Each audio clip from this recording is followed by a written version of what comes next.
Ano nga ba ang gender equality? Ang gender equality ay ang pantay-pantay na pagtingin at oportunidad para sa lahat ng tao, anuman ang kanilang kasarian. Ang pagkakaiba ng gay, bisexual, lesbian at trans ay ang gay ay tumutukoy sa mga lalaking may romantiko na atraksyon sa kapwa lalaki, at ang bisexual naman ay may atraksyon sa parehong kasarian at kabaligtaran na kasarian. Ang lesbian ay mga kababaihang may romantiko o sexual na atraksyon sa kapwa babae. At ang trans naman ay tumutukoy sa mga taong may kasarian na hindi tumutugma sa kasarian na itinalaga sa kanilang kapanganakan. Ngayon, panoorin natin ang mga interview upang mas maunawaan ang iba't ibang pananaw at karanasan ng mga tao patungkol sa gender equality at ang mga isyong may kaugnayan dito. Makabayang araw po sa iyo. Ako nga pala si Jayantea Encarnacion ang mag-i-interview sa inyo. Unang katanungan, ano po ang iyong buong kapangalan? Joshua Rams. Pangalawang katanungan po, ano po ba ang gusto nyong itawag sa inyo ng mga tao? Kadalasan Josh na lang. Ano po ang iyong edad? Edad 25. Saan naman po kayo nakatira? Ngayon, dito sa San Pedro, Florida Blanc. Sa kasalukuyan po, ano po ang iyong trabaho? Trabaho, nagtitinda sa kantin. Dumako naman po tayo sa ibang katanungan. Ano ang iyong kinakabilangang kasarian? Bibilang ko kasarian, siguro ako isang bakla. Masaya po ba kayo sa inyong kinakabilangang kasarian? Masaya yung pinili ko. Kailan at ano ang nagpakumbinsi sa'yo upang piliin ng iyong kasarian ngayon? Kailan? Bata pa lang. Bata pa lang talaga. Alam ko na, parang, baka hindi, babae yata ako, ganyan, bakla. Ganon. And then, hanggang nagtuloy-tuloy yung pagiging iba na parang hindi talaga para lalaki, parang may kulak, parang feeling talaga babae ako, gano'n. Hanggang sa high school, doon na nag-bloom. Na nagtuloy-tuloy na hanggang ngayon. Wala talaga ako. Nakaranas ka ba ng mga hamon ng diskriminasyon dahil sa iyong napiling kasarian? Ano-ano ito at maaari mo bang ibahagi? Ay yes, bata pa lang, anak mo na. Dati kasi kapag bakla ka, hindi maiiwasan talaga yung panlalait sa'yo. Sasabihin sa'yo na, bakit ka nagbakla, bakit ganyan, sayang, o ba't ganyan yung pinili mo, alam mo ba yung mga ganyan, walang ariyan, walang mararating, mga salit yan, ganyan yung mga lagi, lalo ng bata.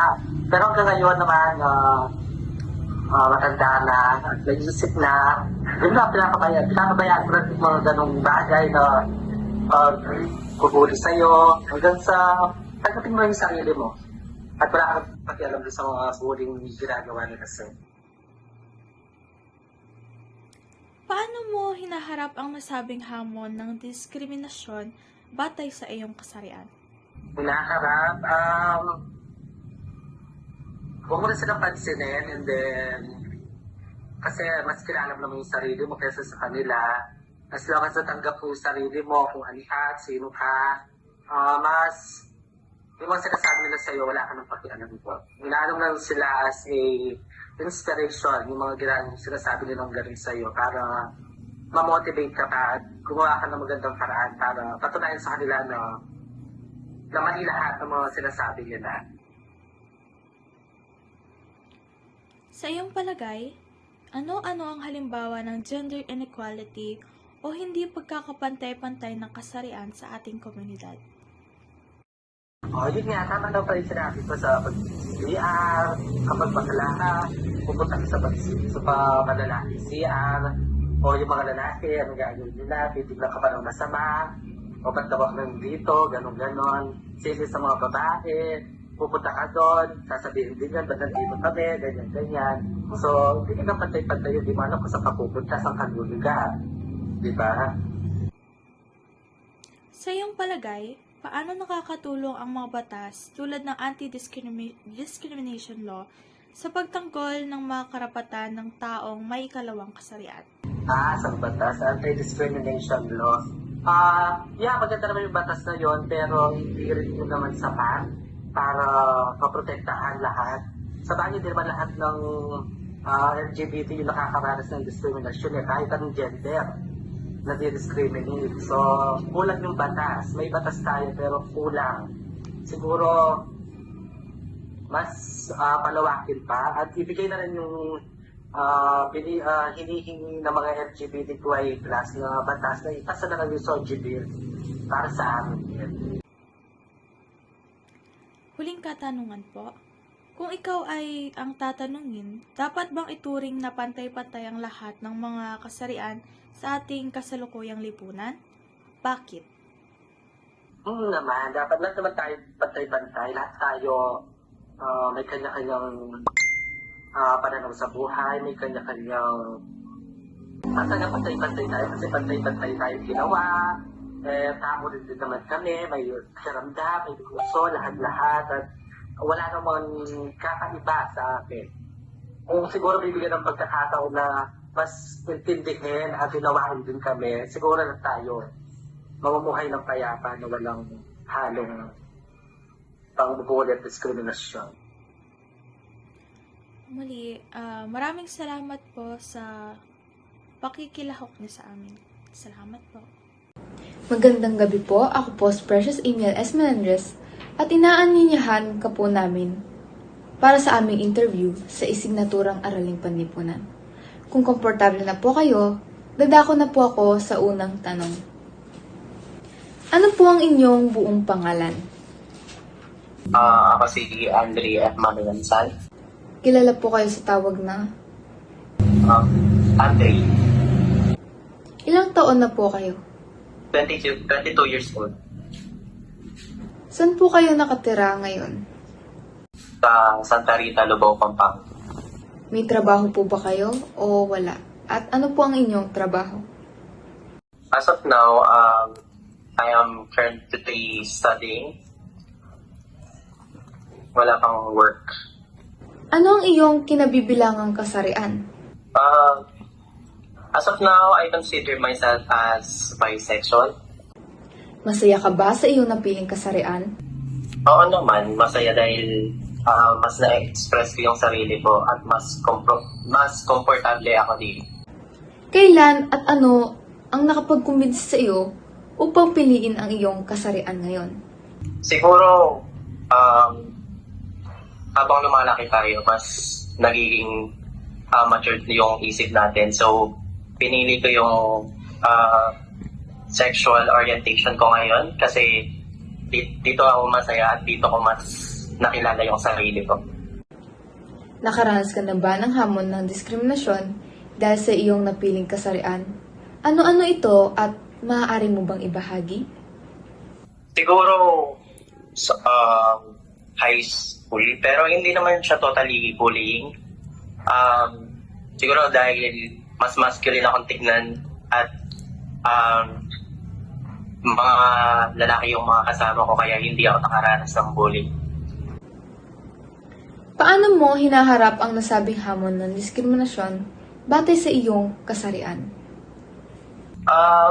Hindi naman siya totally bullying. Siguro pang-iinis lang, which is normal lang siguro sa mga magkakaibigan, no? Like, tawagan ka na bading, gano'n. Pero may mga times na na-hurt ako kasi before, parang feeling ko hindi ako normal na tao. Pero as I grow up, I realize na hindi ko kailangan ng opinion ng iba para matanggap nila ako.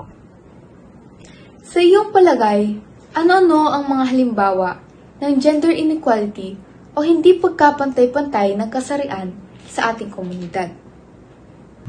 Siguro yung bullying ay discrimination. Kasi sa ating komunidad, may mga halimbawa ng hindi pagkakapantay-pantay sa kasarian, gaya ng diskriminasyon sa trabaho or sa edukasyon.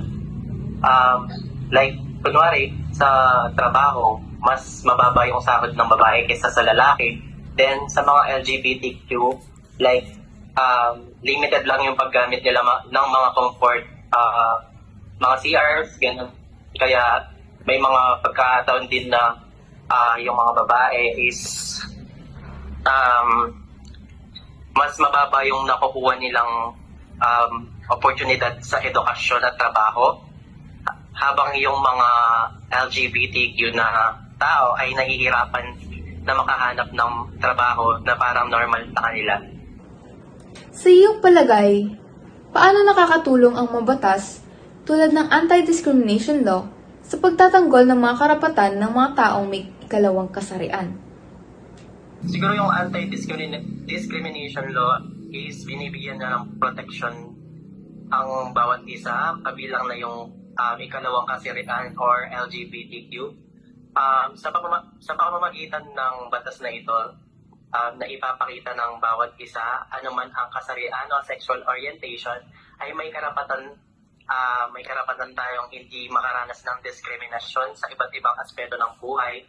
Tulad nga nung sinabi ko sa trabaho at edukasyon at mga pampublikong lugar, binibigyan nito ang mga tao ng legal na suporta laban sa hindi makatarungan, pagtrato at nagbibigay ng pantay-pantay na oportunidad para sa lahat. Kung ikaw ang tatanungin, dapat bang ituring na pantay-pantay ang lahat ng mga kasarian sa ating kasalukuyang lipunan? Para sa akin, parang normal lang naman na dapat maging pantay-pantay ang pagtingin at pagtrato sa lahat ng tao based sa kung ano man yung kasarian nila. Dahil bawat isa sa atin ay may karapatang mabuhay ng may dignidad at respeto. Kung ano man yung kasarian. Siguro, yung discrimination batay sa kasarian na hindi lamang magiging sanhi ng pagkakapantay-pantay at nagiging malakit din ito sa pag-unlad ng magiging malakit din ito sa isang komunidad kung hindi tayo magtutulong-tulungan, gano'n. Tsaka, hindi na naman masusukat ng estado ng buhay o kasarian kung paano natin ituring ang tao. Nababatay ito sa pagrespeto ng bawat isa. Ayun lang po, maraming salamat po. Magandang gabi po, ako po si Precious Amiel S. Melendres at inaaninyahan ka po namin para sa aming interview sa isignaturang Araling Panlipunan. Kung komportable na po kayo, dadako na po ako sa unang tanong. Ano po ang inyong buong pangalan? Alwin at Manalansan po. Kilala po kayo sa tawag na? Alwin or Gwain. Ilang taon na po kayo? 19 years old na po. Saan po kayo nakatira ngayon? Sa Santa Rita, Lubao, Pampanga po. May trabaho po ba kayo o wala? At ano po ang inyong trabaho? For now po, meron pa akong sideline sa Sunday. Ano ang iyong kinabibilangang kasarian?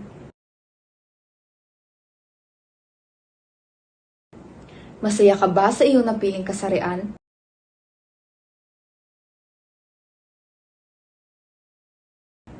Kailan at ano ang nakapagkumbinsi sa iyo upang piliin ang iyong kasarian ngayon? To be honest, hindi ko rin alam kung ano yung nakapag-convince sa akin para maging part ng community na to. Or maging gay, wala talagang specific na reason kung bakit ako naging part na to. Nakaranas ka na ba ng hamon ng diskriminasyon dahil sa iyong napiling kasarian? Ano-ano ito at maaari mo bang ibahagi?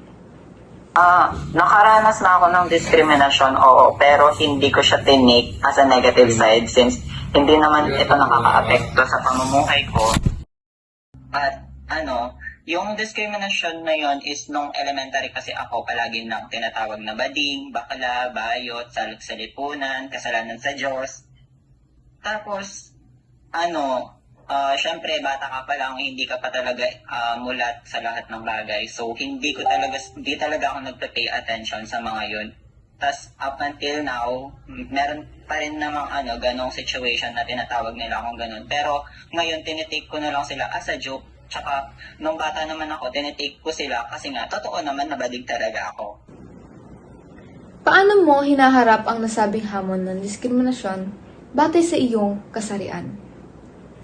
Ayun nga, na-mention ko na hindi talaga ako nagpe-pay attention sa kanila. So parang ayun na rin yung naging way ko kung paano ko sila i-cope since hindi ko naman talaga sila pinapansin, ganyan. Parang ayun na lang talaga yung naging reason kung bakit parang di ako apektado sa pagdidiscriminate nila sa akin. Sa iyong palagay, ano-ano ang mga halimbawa ng gender inequality o hindi pagkapantay-pantay ng kasarian sa ating komunidad? Dalawa lang siguro yung mabibigay ko na example. Una is yung sa mga profession. Pag kasi bading ka, parang nililimit ka ng komunidad mo na i-take yung gantong profession kasi nga part ka ng gantong community. For example, bading ka, kukunin mo police, ganyan, parang hindi siya naka-align sa gender mo, parang hindi siya match, na parang ayun yung nagiging discrimination nila. Tapos yung isa pa is yung sa schools, kunwari transgender ka, tapos hindi ka nila, yung school is sobrang higpit sa mga policies nila sa uniform, ganyan, hindi nila ina-allow yung mga students na part ng community na yun na magsuot ng mga uniform ng pambabae, panlalaki, ganyan. Pero meron na ngayon ng ibang university na tinatanggap nila yung cross-dressing, which is super good naman for us kasi malapit na kaming i-accept ng community. Slowly lang. Sa iyong palagay, paano nakakatulong ang mga batas tulad ng anti-discrimination law sa pagtatanggol ng mga karapatan ng mga taong may ikalawang kasarian? Nagkakaroon ng laya ang mga part ng community na to na mas i-express yung sarili nila sa public. Even, syempre, kunwari sa cross-dressing nga, able silang magsuot ng ganito, yung mga gay, able silang magsuot ng mga pambabae kasi nga alam nila na meron silang masasandalan once na na-discriminate sila or meron silang unexpected na nangyari, parang ganun, na-discriminate sila and need talaga nila ng help, parang ganun.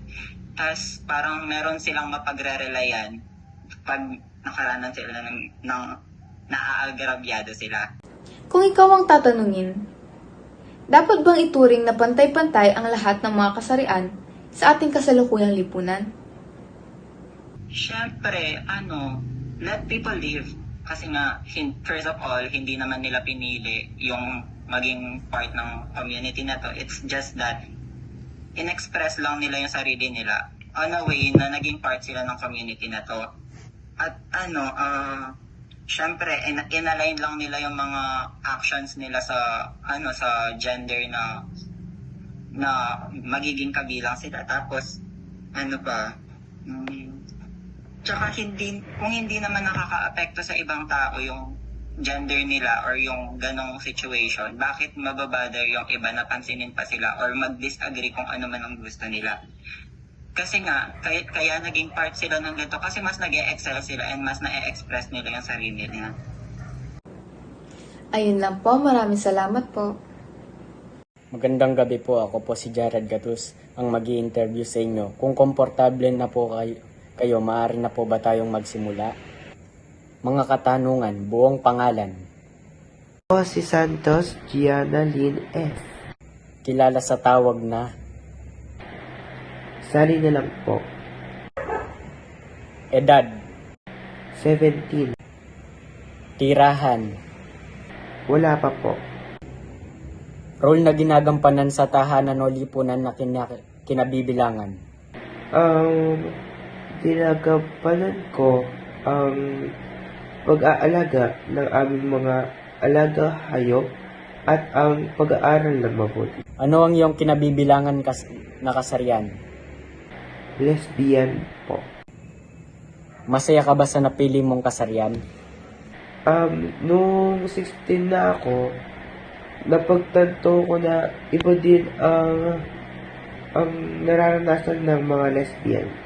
At nais kong maranasan ang iilang positibo bagay na iyon. Kailan at ano ang nagpakumbinsi sa iyo upang piliin ang iyong kasarian ngayon? Hindi naging malala ang mga naging karanasan ko dahil ang nabanggit pa lang nila sa akin ay hindi ko daw bagay ang maging ganito. At sinisira ko lang ang pagkababae ng katawan ko. Nakaranas ka na ba ng mga hamong ng diskriminasyon dahil sa iyong napiling kasarian? Ano-ano ito? At maaari mo bang ibahagi? Iniisip ko na lang na mas mabuting intindihin na lamang ang mga tao kaysa ako ang intindihin nila. Paano mo hinaharap ang nasabing hamon ng diskriminasyon batay sa iyong kasarian? Yung pagmamaliit sa mga tulad ko na iba ang kasarian at minsan naman ay maaari ding pag-isipan ng masama dahil lamang dito. Sa iyong palagay, ano-ano ang mga halimbawa ng gender inequality o hindi pagkakapantay-pantay ng kasarian sa ating komunidad? Nagbibigay ito ng pagkapantay at pagtatanggol sa mga ikalawang kasarian. Nababawasan din yung mga naapi sa tulong nun. Kung ikaw ang tatanungin, dapat bang ituring na pantay-pantay ang lahat ng mga kasarian sa ating kasalukuyang lipunan? Bakit?